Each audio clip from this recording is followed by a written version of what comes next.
Hah, siapa yang terus-terusan memasukkan batu ke dalam keranjangku? Kalau nanti aku tahu siapa orangnya, akan kumaki dia. Kisah pria yang stres. Pada suatu ketika, hidup dua orang laki-laki yang saling berteman. Ketika mereka berdua meninggal dunia, salah satu dari mereka bereinkarnasi menjadi dewa. Sementara laki-laki yang satunya hidup kembali sebagai orang miskin dan memiliki seorang istri. Kehidupan mereka sangat mengkhawatirkan. Mereka hanya mencari nafkah dengan cara menangkap ikan. Suatu hari, sang dewa melihat penderitaan mereka berdua melalui bola kristal ajaib miliknya. Dia merasa kasihan kepada kedua orang itu. Memprihatinkan sekali. Di kehidupan sebelumnya, pria itu adalah sahabatku dan ketika melihat kondisi dia seperti ini, aku tidak bisa tinggal diam saja. Aku harus melakukan sesuatu supaya bisa membantu dia. Malam itu, dewa melakukan perjalanan dari surga ke bumi. Dengan kemampuannya, dewa memasukkan 3 emas batangan ke dalam keranjang ikan pria tersebut.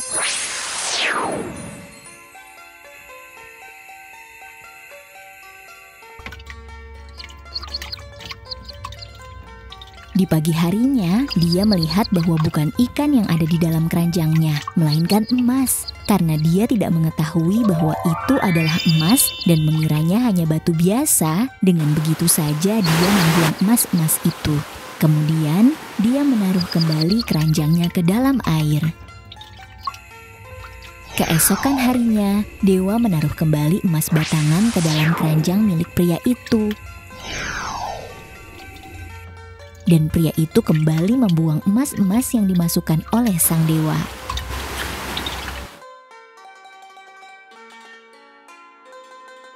Di hari ketiga, pria tersebut bangun pagi-pagi untuk melihat isi yang ada di dalam keranjang ikannya.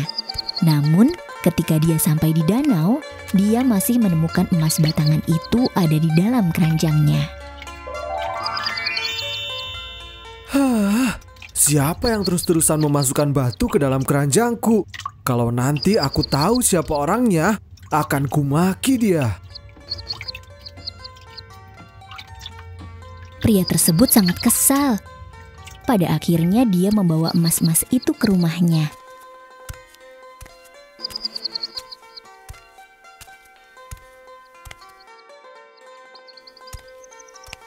Sesampainya di rumah, dia menyuruh istrinya untuk membuat tungku dari emas-emas yang dibawanya. Istrinya juga tidak mengetahui bahwa itu adalah emas. Oleh karena itu, dia hanya menuruti perintah suaminya dan membuat tungku dari emas-emas itu. Suatu hari, datang seorang menteri kerajaan yang bermaksud untuk menagih uang pajak. Kemudian, dia melihat bahwa ada sebuah tungku yang dibuat dari emas batangan. Dan dia pun kebingungan. Aneh sekali mereka. Mereka mempunyai 3 emas batangan. Tetapi bukannya dijual, mereka malah menggunakan emas itu sebagai tungku. Pria miskin itu menyadari bahwa dia tidak mampu membayar pajak. Jadi dia berkata kepada sang menteri, Tuan, kami tidak memiliki uang yang bisa kami berikan untuk Anda. Keluarga kami sangat miskin, dan akhir-akhir ini juga kami tidak menangkap seekor ikan pun yang bisa kami jual. Tolong, mengertilah keadaan kami. Tidak masalah. Kalau kalian memang tidak punya uang, kalian bisa membayarnya dengan tungku itu. Pria tersebut sangat gembira karena dia bisa membayar pajaknya hanya dengan sebuah tungku. Lalu dia pun memberikan 3 emas batangan itu kepada sang menteri. Keesokan harinya, menteri yang membawa emas itu pergi ke istana untuk bertemu raja. Kemudian, dia memberikan 1 batang emas kepada sang raja sebagai hadiah. Raja bertanya-tanya, dari mana menteri mendapatkan emas tersebut? Kemudian menteri pun menceritakan semuanya kepada sang raja. Raja yang mengetahui bahwa emas itu berasal dari orang miskin, kemudian memanggil orang itu untuk mendengar penjelasan darinya. Anak muda, ayo beritahu aku dari mana kau mendapatkan emas-emas itu. Yang mulia, saya menemukan emas itu di dalam keranjang ikan milik saya.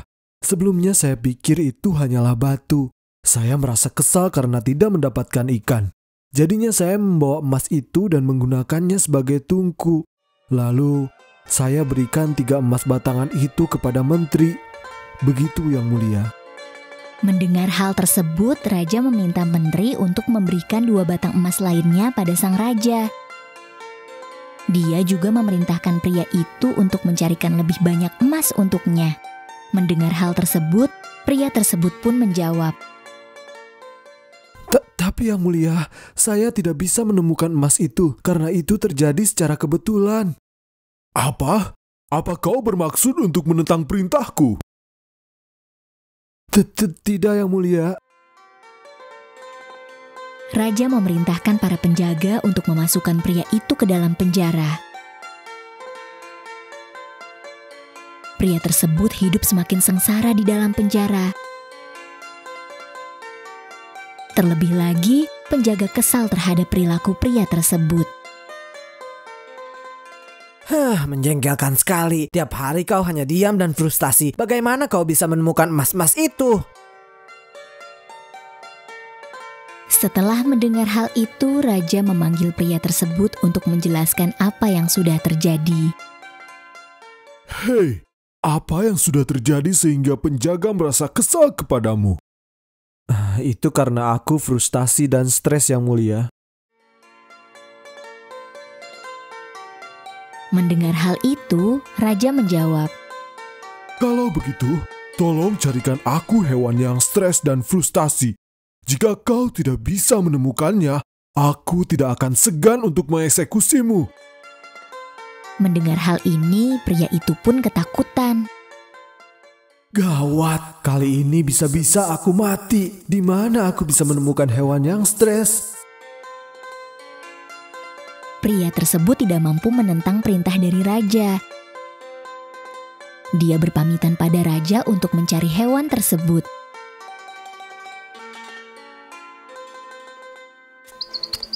Pria itu berjalan menuju hutan sambil memikirkan di mana dia bisa menemukan hewan itu. Semakin lama, dia pun semakin frustasi. Hutan ini luas sekali. Bagaimana aku bisa menemukan hewan itu? Tapi jika aku kembali dengan tangan kosong, aku pasti dieksekusi. Baiklah, aku akan mencari mereka meskipun harus mati di hutan ini. Itu lebih baik daripada aku harus mati di dalam penjara. Setelah itu, pria tersebut melanjutkan perjalanannya menelusuri hutan. Dewa melihat kondisi pria tersebut sangat memprihatinkan. Oleh karena itu, Dewa pun turun ke bumi lalu menciptakan sebuah gubuk dan menyamar sebagai petapa agung.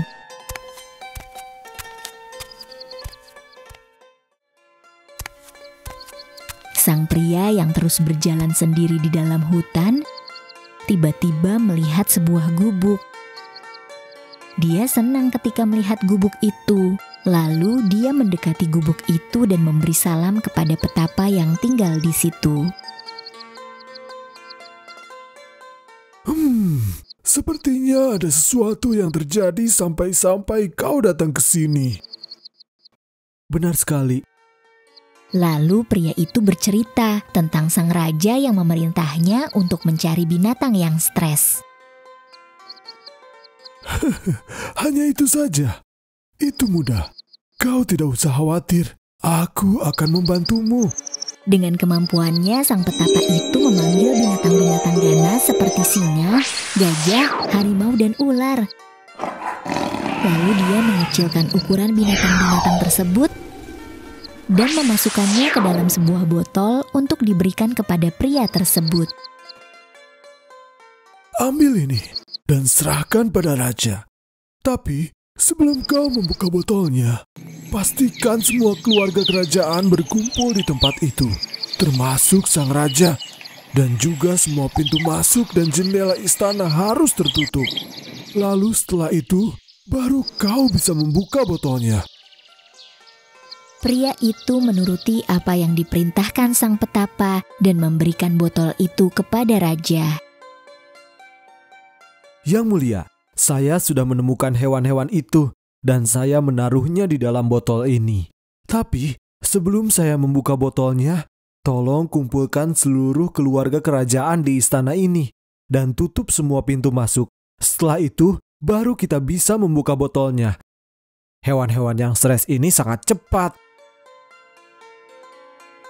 Raja melakukan apa yang diperintahkan pria itu dan mengumpulkan keluarga kerajaan di istana. Dia pun memerintahkan penjaga untuk menutup pintu masuk dan jendela di istana. Kemudian, dia memerintahkan penjaga untuk membuka botol itu. Ketika botol dibuka, keluarlah harimau, singa, gajah, dan ular. Mereka menyerang raja dan keluarga kerajaan hingga semuanya tewas.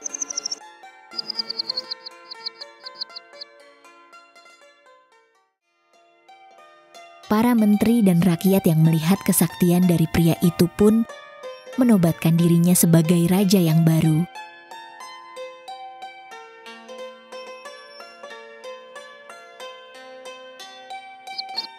Setelah kejadian itu, para binatang pun kembali ke hutan. Namun sebelum mereka pergi, mereka berkata kepada pria tersebut, Yang mulia, jika Anda mengalami kesulitan dan membutuhkan bantuan, jangan sungkan untuk memanggil kami. Kami siap membantu Anda. Baiklah, sekarang kami harus kembali ke hutan yang mulia. Selamat tinggal. Terima kasih semuanya. Jaga diri kalian baik-baik ya. Para binatang pun kembali ke habitat aslinya, yaitu hutan. Apa yang kita tanam, itulah yang kita tuai. Perilaku baik akan mendatangkan hasil yang baik. Begitupun perbuatan yang buruk yang akan mendatangkan petaka. Keserakahan adalah awal dari kesengsaraan, dan kepedihan terbesar adalah karma dari apa yang sudah kita perbuat.